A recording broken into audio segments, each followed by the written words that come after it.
La difusión simple es el mecanismo participante en el transporte, por ejemplo, del oxígeno, del dióxido de carbono, del agua y de la mayor parte de los electrolitos. Recordemos que el intercambio de gases, ¿estamos bien? Estos dos con el monóxido de carbono, siempre, amigos, se va a realizar por difusión simple, no se olviden. El feto, a término, sobre todo, va a extraer de 20 a 30 mililitros de oxígeno por minuto de la circulación materna. Y por eso que cuando hay una interrupción de suministro de oxígeno, aunque sea un lapso muy breve, suele ser mortal para el feto. Esa es la razón. Es decir, que el flujo sanguíneo placentario para el feto es de gran necesidad porque aporta mucho oxígeno. Y en relación a este oxígeno, la cantidad de oxígeno que va a llegar va a depender de la oferta y no de la difusión. Si yo no tengo que ofertar, obviamente no voy a poder generar una buena difusión, ¿no?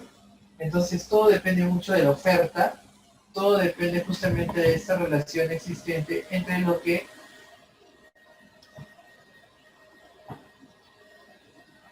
necesita, pero también va a recibir. Otro aspecto aquí importante son los electrolitos, como les dije, y así también los nutrientes. El intercambio de nutrientes de electrolitos como aminoácidos, ácidos grasos, hidratos de carbono, vitaminas, son rápidos y aumentan a medida que va avanzando el embarazo. No se olviden. Bueno, tenemos aquí también a los gases anestésicos que pasan a través de la placenta, que va a ser por difusión simple. La insulina, hormonas esteroideas, cruzan la placenta pero a muy poca velocidad. En realidad, pueden tener la intención, aquí habría que poner un asterisco, pero no llegan a atravesarla totalmente, ¿no? Las sustancias de gran peso molecular, por eso les digo, no atraviesan la placenta. Pero existen excepciones, como lo mencionamos aquí, la inmunoglobulina G. Porque la inmunoglobulina G sí atraviesa la placenta. ¿Y por qué está mediado por los receptores de trofoblasto? Recordemos aquí que existe una competencia inmunológica que se da de manera tardía en el primer trimestre, cuando el nuevo ser se está formando. Y es justamente en este momento el feto que puede producir justamente los componentes del complemento, que son las inmunoglobulinas. Y tenemos las inmunoglobulinas G maternas que comienzan a ser transportadas de la madre al feto a partir de la semana número 14, por si le preguntan. La de la madre al feto pasa en la semana número 14. ¿Ya? De este modo, el feto obtiene inmunidad pasiva contra varias enfermedades infecciosas. Los recién nacidos comienzan a producir su propia inmunoglobulina, pero los niveles del adulto no se alcanzan hasta la edad de 3 años. Entonces nosotros tenemos una inmunidad pasiva dada por la madre, pero cuando nacemos, no es hasta los 3 años que alcanzamos niveles de IgG adecuados. Aquí está lo que les mencioné, el transporte de oxígeno y dióxido de carbono, donde tenemos que la transferencia de oxígeno placentario va a estar limitada por el riego sanguíneo, y en general el transporte de dióxido de carbono se va a lograr por difusión simple.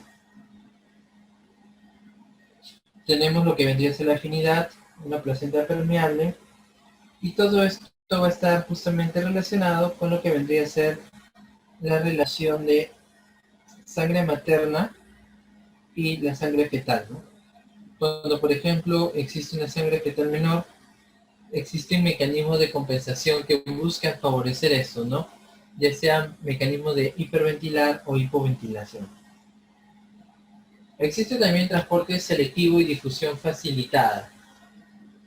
El transporte selectivo y difusión facilitada. Por ejemplo, el trofoblasto y las vellosidades coriónicas muestran una gran selectividad, ¿sí?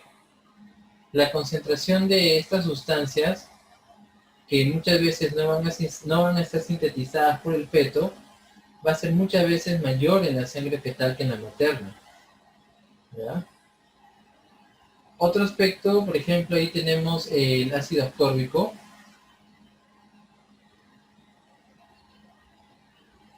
A ver, el ácido ascórbico que es de peso molecular bajo, y este más bien simula que los azúcares pentosa y hexosa puedan justamente generar sus procesos metabólicos.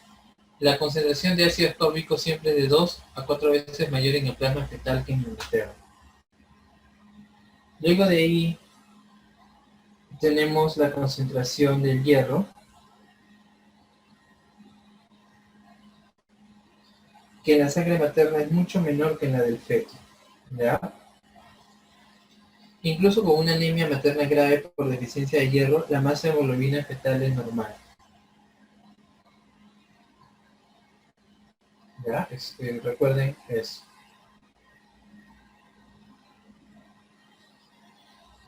Hay una pregunta: ¿coronavirus atraviesa? A ver, en realidad, habían algunos estudios que mostraban de que realmente no existía una relación directa con esto, ¿no? Que no existían estudios previos que señalen la posibilidad de contagio de madre e hijo a través de la placenta. Habría que revisar nuevamente, pero en realidad hasta un estudio publicado en Lancet mencionaba eso, ¿no? Muy bien, seguimos. Nutrición fetal. La fuente de lo que vendría a ser, por ejemplo, ácido fólico. Ustedes saben que el ácido fólico es importante para el desarrollo del tubo neural, ¿no? Ya vimos que el ácido fólico era el precursor para lo que es la síntesis de purinas y pirimidina, y que su cofactor es justamente la vitamina B2. En conjuntos van a favorecer lo que es la síntesis de bases.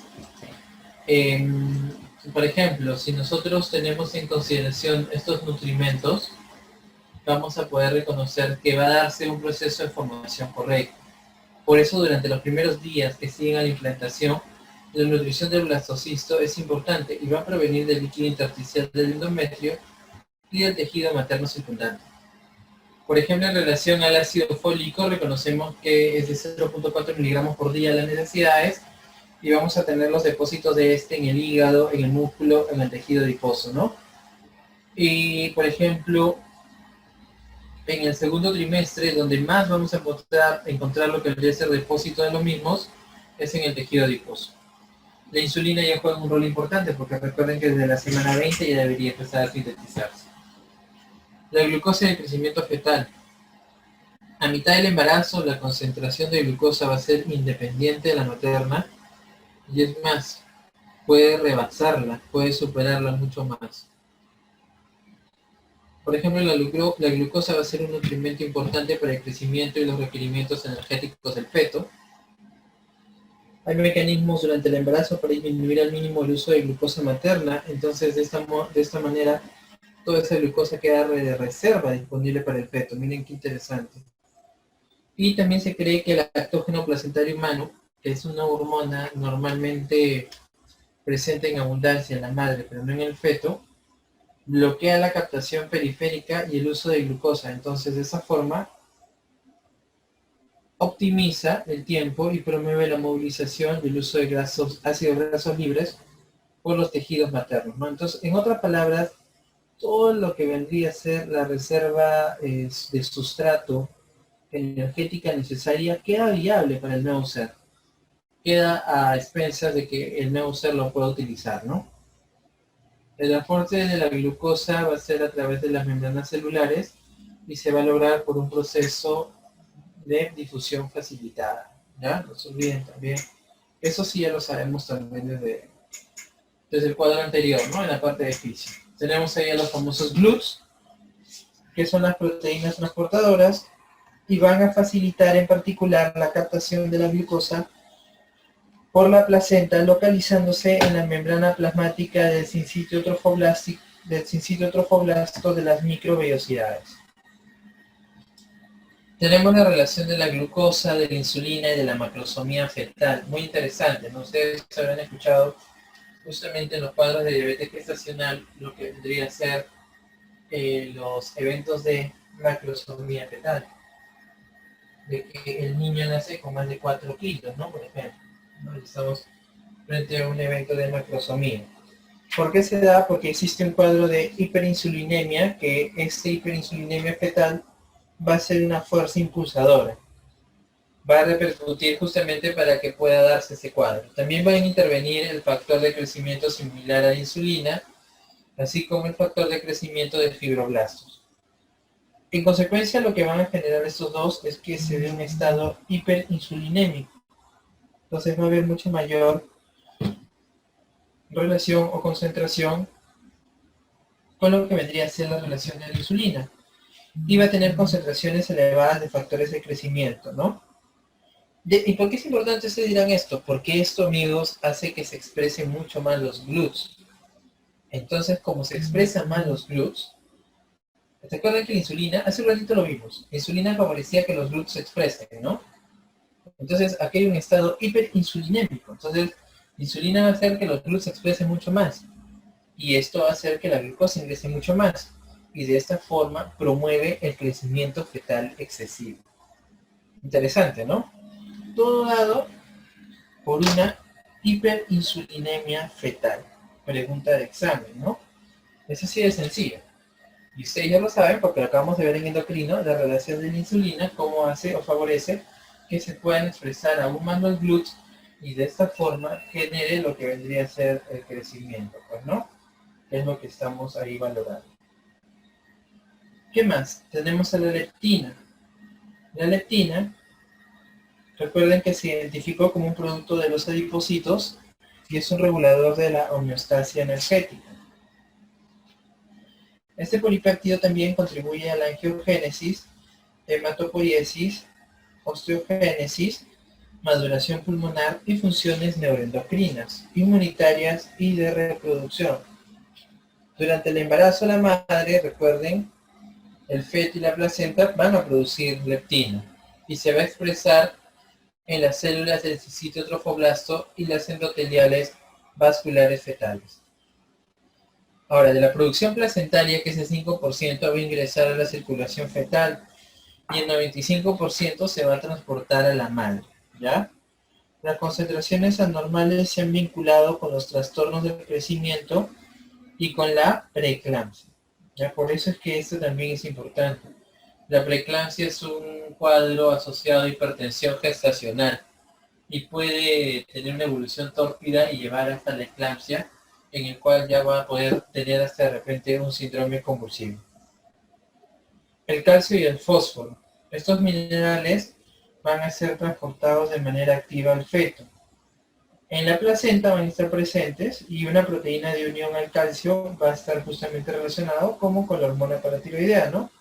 Ustedes ya saben que la hormona paratiroidea está subrogada a muchos sistemas, porque la PTH juega mucho con el calcio y con el fósforo, ¿ya? La PTH se va a producir en la placenta y las glándulas paratiroideas fetales, riñones y otros tejidos del feto. Algunos autores refieren que estos receptores de la PTH, ¿sí?, van a jugar en algunas células del mismo trofoblasto y también por eso puede regular aún mejor lo que vendría a ser los niveles de calcio y fósforo. ¿Ya? Es muy interesante. La expresión justamente de esta en las células del trofoblasto van a regular la concentración extracelular del mismo calcio. Recuerden que la PTH juega justamente favoreciendo lo que vendría a ser la concentración de los niveles de calcio, ¿no? Entonces, este va a ayudar. Las proteínas van a tener un transporte muy limitado debido a su peso o su tamaño, sobre todo si hablamos en relación a las proteínas grandes. Pero esta lámina, ¿verdad, amigos? Porque eso es lo que les mencioné hace ratito. Excepciones notables como la inmunoglobulina G, que atraviesa la placenta en grandes cantidades por endocitosis a través de los receptores del factor de complemento del trofoblasto. La inmunoglobulina G, recuerden que está presente en casi todas, en la misma concentración en el suelo del cordón y en el materno, pero la inmunoglobulina A y la M es de origen materno y se separan de manera eficaz del feto, ¿sí? No se vayan a olvidar.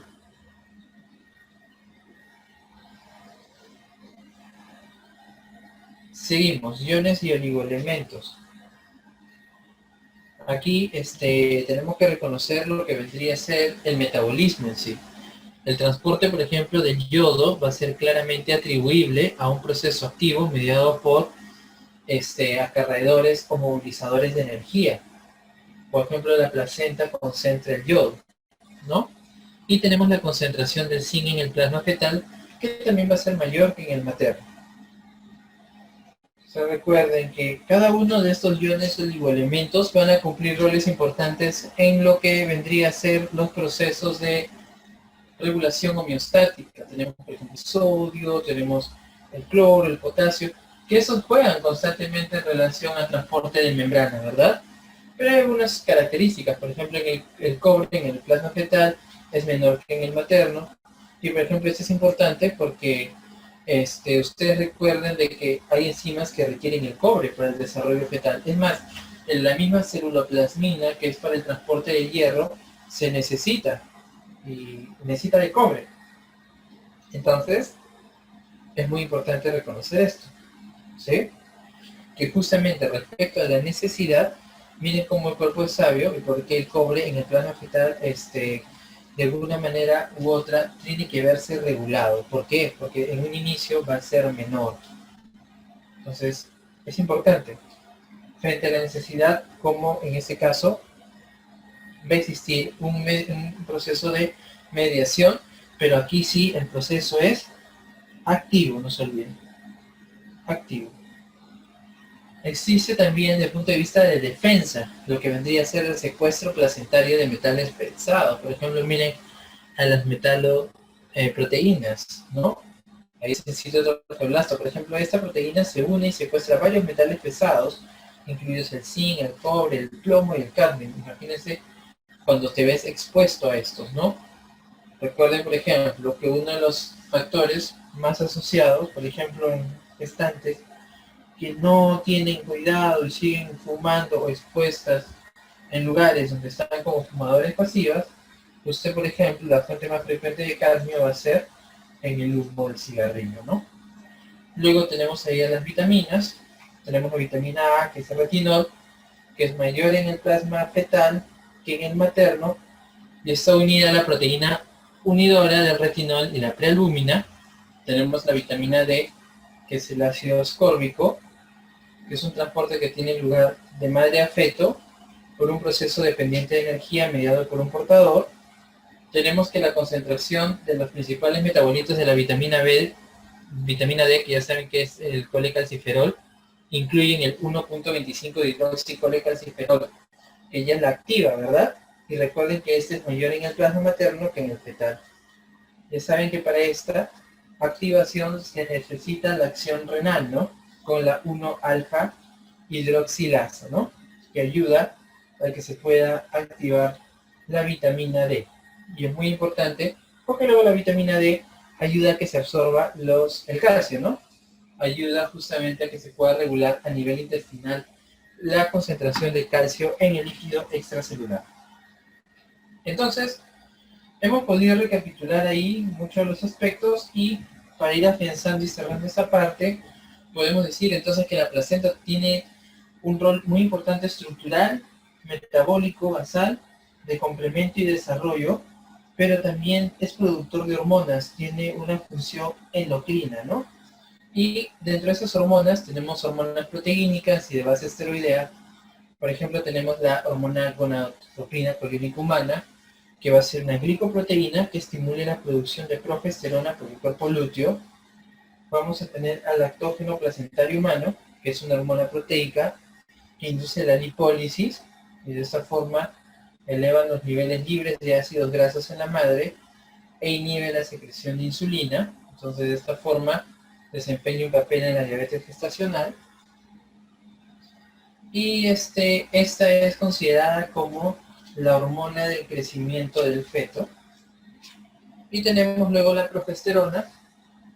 La progesterona va a ser una hormona esteroide que mantiene el endometrio durante el embarazo. Sirve como precursor de la síntesis de glucocorticoides, mineralocorticoides en la corteza suprarrenal fetal y sirve como precursor de la síntesis de testosterona en los testículos fetales.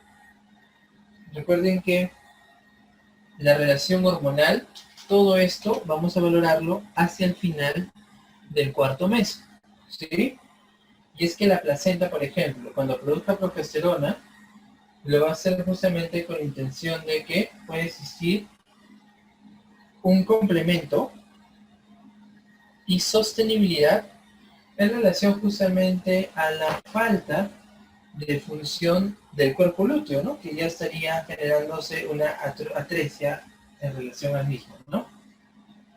Recuerden de que todas las hormonas van a ser sintetizadas en el trofoblasto sincitial prácticamente, ¿no? Y van a ayudar justamente, en otras palabras, al crecimiento del útero, a la maduración fetal y en otras palabras, por ejemplo, los estrógenos, al desarrollo de las glándulas mamarias, ¿ya? Recuerden, ¿por qué? Porque obviamente luego tiene que hacer proceso de lactancia. El cordón umbilical. El cordón umbilical va a ser una abertura permeable llamada el anillo umbilical primitivo y va a existir en la superficie ventral, que es la anterior del embrión, que se va a convertir a través de él tres estructuras, ¿no? El saco vitelino, conducto vitelino, el tallo de conexión y el alantoides. El alantoides es no funcional y va a degenerarse para formar el ligamento umbilical mediano en el adulto. Eso es una cosa muy importante, porque el ligamento umbilical mediano en el adulto es el alantoides no funcional, que ha sido degenerado, ¿ya? Que se ha degenerado.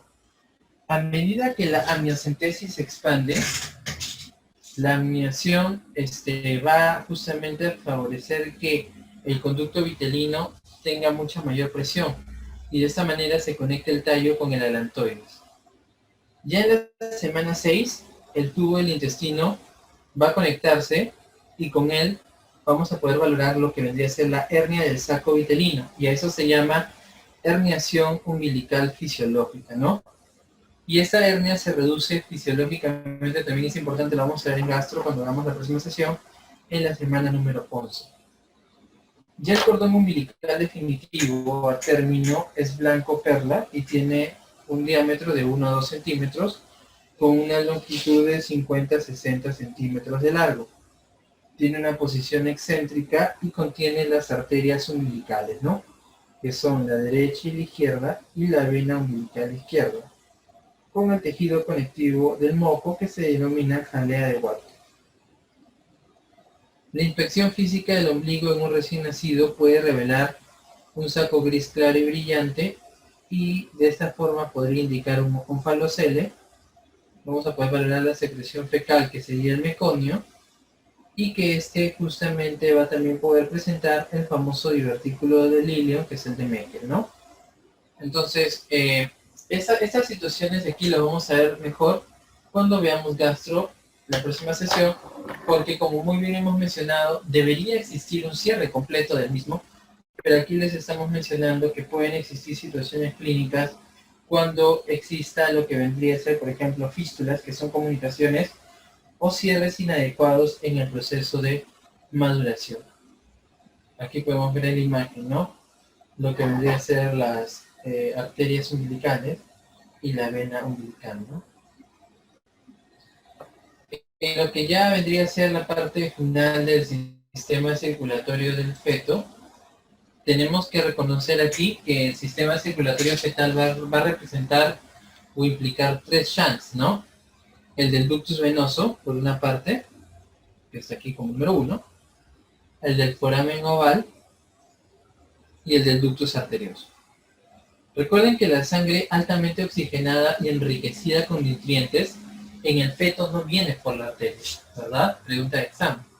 No viene por la arteria, sino que retorna al feto de la placenta a través de la vena umbilical izquierda.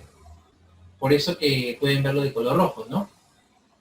Nota, la sangre en este caso de color rojo, la sangre oxigenada por la vena umbilical izquierda.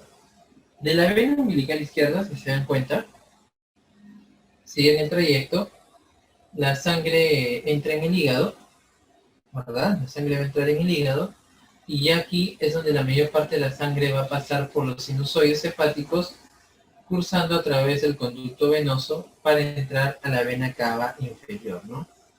Ese mismo circuito de lo que nosotros reconocemos en relación al retorno venoso, solamente que en este caso está asociado a sangre arterial. Ya luego acá vamos a estar en lo que vendría a ser las cavidades izquierdas. Disculpen, en la vena cava inferior y superior van a formar el tronco venoso y vamos a llegar a la cavidad derecha, ¿no? En la aurícula derecha, donde la mayor parte de la sangre, si ustedes se dan cuenta, va a pasar al lado izquierdo. ¿Por qué? Porque el foramen oval está permeable todavía. Ya habíamos visto eso en cardia, ¿no? Que eso se cerraba justamente después. Cuando justamente en el nacimiento existen cambios a nivel circulatorio y esto hace que disminuya la presión arterial y generando una obstrucción de la circulación placentaria hace que aumente la presión en el atrio izquierdo y de esa forma genere una vuelta venosa pulmonar creciente. Entonces, eso ayuda justamente a que el foramen oval se pueda cerrar, ¿no? Recuerden, eso sucede justamente en el nacimiento. Ahora, si nosotros antes de que suceda esto, obviamente, de la aurícula derecha pasa a la izquierda, de la izquierda pasa al ventrículo izquierdo y obviamente la sangre se entrega a todos los tejidos fetales a través de la aorta y en este caso vendría a ser sangre oxigenada, ¿no? Y luego por las arterias umbilicales llegará a la sangre venosa. ¿Qué otro aspecto hay que considerar aquí? En la parte de lo que vendría a ser la circulación fetal, recuerden que los pulmones fetales no son todavía capaces de generar una función respiratoria, ¿no? Porque son inmaduros y el feto está bajo el agua, está con líquido amniótico, entonces la placenta va a proporcionar la función respiratoria del feto en este caso, ¿no? Ya cuando empiece a generarse lo que vendría a ser los cambios dados por la presión propios de lo que vendría a ser el nacimiento, es cuando ya se da todo lo que vendría a ser la regularización y podríamos decirlo así, seguimiento de procesos dentro de lo que vendría a ser lo normal. Aquí está lo que hemos estado conversando. Y por último está el líquido amniótico. El líquido amniótico, recuerden que es el agua materna que deriva y que contiene los siguientes elementos: electrolitos, carbohidratos, aminoácidos, lípidos, proteínas, algunas hormonas, enzimas. Podemos encontrar células fetales descamadas, orina fetal, heces fetales, que es el meconio, y el líquido fetal del pulmón.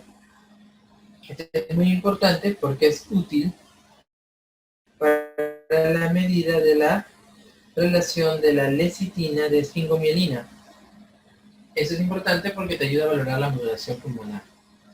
Tenemos en la producción de líquido amniótico que el líquido amniótico se produce constantemente durante el embarazo por transferencia directa de la circulación materna en respuesta a las fuerzas osmóticas e hidrostáticas, y también por la excreción de la orina fetal por los riñones en el saco amniótico. A su vez tenemos que los defectos del riñón, por ejemplo, si tienes una agenesia bilateral o en el cuadro de síndrome de Potter, ¿qué va a suceder? Vas a producir menor cantidad, que eso se denomina oligohidramias. Entonces, el volumen de líquido amniótico por cada semana de gestación es muy variable, ¿estamos bien? Pero en general va a aumentar 10 mililitros por semana a la octava y hasta 60 a la número 21. Luego de ahí declina de forma gradual y en la semana número 33 está estable, para que se acuerden. En el embarazo temprano el líquido amniótico sí es respuesta o es producto, mejor dicho, del ultrafiltrado del plasma materno. Ya sabemos que inicia en el segundo trimestre y en un inicio va a constar sobre todo de líquido extracelular que se difunde a través de la piel fetal y así refleja la composición del plasma. Y luego de la semana 20 va a componer sobre todo la orina fetal. ¿Por qué? Porque ya a esta semana se produce la orina fetal en mayor cantidad. Los riñones, recuerden, del feto empiezan a producir desde la semana 12 y a partir de la semana 18 ya excretan de 7 a 14 mililitros por día. Por eso ya tenemos aquí mayor estabilidad. La orina fetal contiene más urea, creatinina y ácido úrico que el plasma en el feto. El líquido amniótico también va a contener células fetales, escamadas, vérmix, el anugo y diversas secreciones. Existe un proceso de reabsorción constante de lo que vendría a ser el líquido amniótico y es muy importante también tenerlo en consideración. Y esto va a darse durante el embarazo por estos acontecimientos. El feto ingiere líquido amniótico, y este líquido amniótico que se ingiere va a absorberse en la sangre fetal a través del tracto gastrointestinal y el exceso de líquido amniótico se va a retirar a través de la placenta y se va a pasar a la sangre materna. Esos van a ser los tres mecanismos. Por eso, si existen defectos de la deglución, ¿qué va a pasar?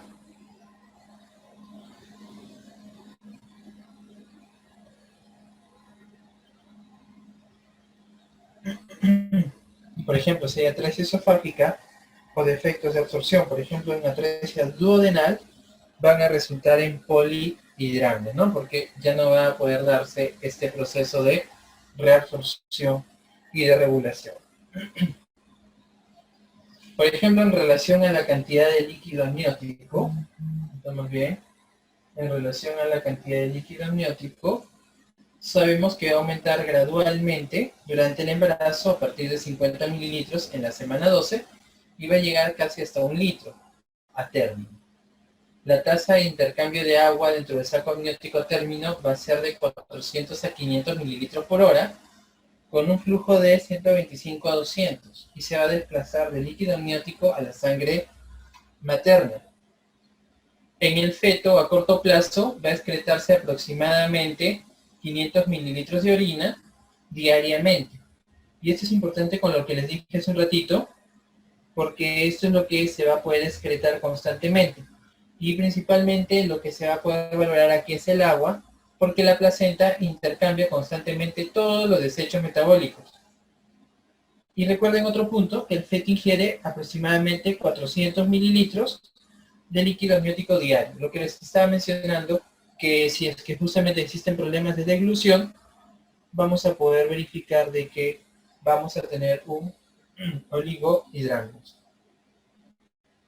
¿No se me escucha? A ver. ¿Se me está escuchando, muchachos? ¿Por ahí? Ah, ok. Gracias. Muy bien. Entonces, chicos, recuerden que los mecanismos que ustedes tienen que tener en consideración aquí van a estar asociados justamente a los reguladores. Es decir, cuando el feto ingiere líquido amniótico, no se olviden. El segundo, cuando el líquido amniótico se absorbe en la sangre fetal a través del tracto gastrointestinal. Y el último es cuando el exceso de líquido amniótico se retire a través de la placenta y pase a la sangre materna. Entonces, esos van a ser los tres mecanismos que tienen que darse. Por eso que las patologías que se relacionen a esta van a tener como consecuencia, en este caso, un polihidramnios, ¿no? Por el incremento.